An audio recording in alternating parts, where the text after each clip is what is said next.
കിച്ചു തൻ്റെ life story ഒരു video ആയി പോസ്റ്റ് ചെയ്തിട്ടുണ്ട്. തൻ്റെ ലൈഫിലെ ചില അനുഭവങ്ങളൊക്കെയാണ് അതിൽ വിശദീകരിച്ചിട്ടുള്ളത്. തനിക്ക് അനുഭവത്തിലുണ്ടായിട്ടുള്ള വിഷമങ്ങളെക്കുറിച്ച് ഒക്കെ സംസാരിക്കുന്നുണ്ട്. ലൈഫിൽ ഒരു സമയത്ത് ഏകാന്തത അനുഭവിച്ചിരുന്നുവെന്നും വീട്ടിൽ ഒരു മുറിയിൽ തനിച്ചിരുന്നുവെന്നും ഒക്കെ പറയുന്നുണ്ട്. തനിക്ക് ചുറ്റും ആളുകൾ ഉണ്ടായിരുന്നിട്ടും ആരും തന്നോട് സംസാരിക്കുന്നുണ്ടായിരുന്നില്ല. താൻ ഒരു മുറിയിൽ തന്നെ ഇരിക്കുകയായിരുന്നു.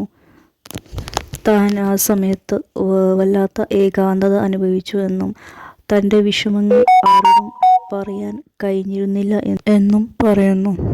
ചില സമയത്ത് അച്ഛനോട് സംസാരിക്കാൻ പോലും കഴിഞ്ഞിരുന്നില്ല. ഷൂട്ടിങ്ങിന് പോകുന്ന കുറച്ച് സമയം സംസാരിക്കാൻ കഴിഞ്ഞിരുന്നു. ചെറുപ്പകാലത്തെക്കുറിച്ച് ചിന്തിക്കുമ്പോൾ 2-3 വയസ്സ് മുതലുള്ള കാര്യങ്ങൾ ഓർമ്മയുണ്ടെന്നും അമ്മയും അച്ഛനും എപ്പോഴും വഴക്കായിരുന്നു എന്നും പറയുന്നുണ്ട്. അമ്മ മറ്റാരുടെയോ കൂടെ ഒളിച്ചോടി. പിന്നെ മറ്റൊരു വിവാഹം കഴിച്ച അച്ഛനുമായിട്ട് പിന്നെ എനിക്ക് യാതൊരു ബന്ധവും ഉണ്ടായിരുന്നില്ല.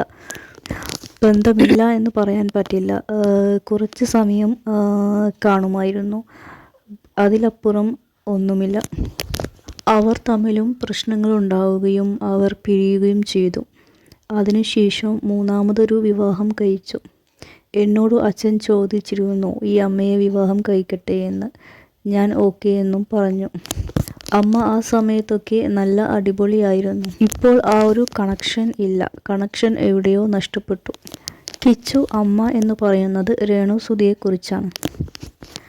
സുധി മരിച്ച സമയത്തെ താൻ അനുഭവിച്ച വേദനയെക്കുറിച്ചും കിച്ചു പറയുന്നുണ്ട്. തൻ്റെ ആ സമയത്തെ മനോവിഷമത്തെപ്പറ്റിയും പറയുന്നുണ്ട്. താൻ ആ സമയത്ത് എങ്ങനെ അതിനെ നേരിട്ടു എന്നും വിശദീകരിക്കുന്നുണ്ട്. ആ സമയത്തൊക്കെ തനിക്ക് ചുറ്റും ആളുകൾ ഉണ്ടായിരുന്നു. പക്ഷേ പിന്നീട് ആ ഒരു ആളുകളുടെ എണ്ണം കുറഞ്ഞു വന്നു.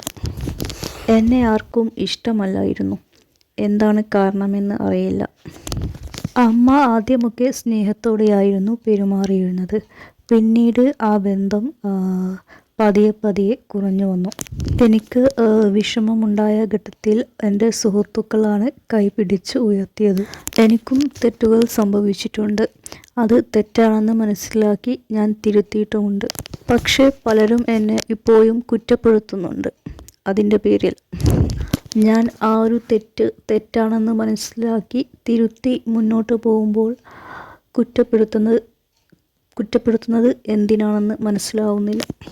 ശരിയാണ്, ഞാൻ ചെയ്തത് തെറ്റാണ്. പക്ഷേ ഇപ്പോൾ ഞാൻ അത് തിരുത്തി മുന്നോട്ട് പോവുകയാണല്ലോ. ഞാൻ ഈ വീഡിയോ പോസ്റ്റ് ചെയ്യുമ്പോൾ പലർക്കും എന്നോട് ദേഷ്യമുണ്ടാവാം. ഇനി എന്താണ് നടക്കാൻ പോകുന്നത് എന്ന് അറിയില്ല. ഭാവിയിൽ എന്താണ് സംഭവിക്കുന്നത് എന്നും അറിയില്ല. താൻ +2 ഒക്കെ പഠിക്കുന്ന സമയത്ത് തന്നോട് ആരും തന്നെ ഒരു കാര്യവും അന്വേഷിച്ചിരുന്നില്ല. ഈ കാരണങ്ങൾ എന്നെ മാനസികമായി തളർത്തിയിരുന്നു എന്നും പറയുന്നു. ഒരു കുട്ടിക്ക് കിട്ടേണ്ട കെയറിങ്ങും സ്നേഹവും ഒന്നും തന്നെ കിച്ചുവിന് അതിൻ്റെ അർത്ഥത്തിൽ കിട്ടിയിട്ടില്ല എന്നാണ് വ്യക്തമാവുന്നത്. അതുകൊണ്ട് തന്നെ അവന് ആരോടും അധികം സംസാരിക്കാൻ കഴിഞ്ഞിരുന്നില്ല. ഇപ്പോഴും തനിക്ക് ആരോടും കൂടുതൽ സംസാരിക്കാൻ കഴിയുന്നില്ല. എങ്ങനെയാണ് സംസാരിക്കേണ്ടത് എന്ന് മനസ്സിലാവുന്നില്ല എന്നൊക്കെ അവൻ തന്നെ പറയുന്നുണ്ട്. ചെറുപ്പം മുതൽ തന്നെ തൻ്റെ വിഷമങ്ങൾ പറയാൻ ഒരാളില്ല എന്ന ഒരു വേദന ഉണ്ടായിരുന്നു. എന്നാൽ ആ സമയത്തൊക്കെ അച്ഛൻ ഉണ്ടായിരുന്നു. പക്ഷേ ഇപ്പോൾ അച്ഛനുമില്ല. തനിക്ക് ആരോടും ഒന്നും തന്നെ സംസാരിക്കാനില്ല. പക്ഷേ കുറച്ചു നല്ല സുഹൃത്തുക്കൾ ഉണ്ട്. അവരുമായിട്ടാണ് സംസാരിക്കുന്നത്. അവർക്ക് എന്നെ മനസ്സിലാക്കാൻ കഴിയും. എൻ്റെ പ്രശ്നങ്ങളും മാനസികാവസ്ഥയും ഒക്കെ അവർക്ക് അറിയാം. അതിനനുസരിച്ചാണ് അവർ എന്നോട് പെരുമാറുന്നത്. കുറച്ചു നല്ല സുഹൃത്തുക്കളെ കിട്ടിയത് തന്നെ ഭാഗ്യമാണ്. അമ്മക്ക് എന്നോട് കുറച്ച് അകൽച്ചയുണ്ട്. ആദ്യമൊന്നും അങ്ങനെയല്ലായിരുന്നു. പിന്നീടാണ് അകൽച്ച വന്നത്. മാനസികമായിട്ടുള്ള അടുപ്പം കുറഞ്ഞു. എന്തുകൊണ്ടാണ് എല്ലാവരും ഇങ്ങനെ എന്ന് എനിക്ക് അറിയില്ല. ഞാൻ ആരോടും തന്നെ ഒരു തെറ്റും ചെയ്തിട്ടില്ല എന്നും കിച്ചു പറയുന്നു. താൻ അനുഭവിച്ച കാര്യങ്ങൾ മുഴുവനായിട്ട് ഇവിടെ പറഞ്ഞിട്ടില്ല എന്നും അവൻ പറയുന്നുണ്ട്. കുറച്ചു കാര്യങ്ങൾ മാത്രമാണ് ഇവിടെ വ്യക്തമാക്കിയിട്ടുള്ളത് എന്നും പറയുന്നു.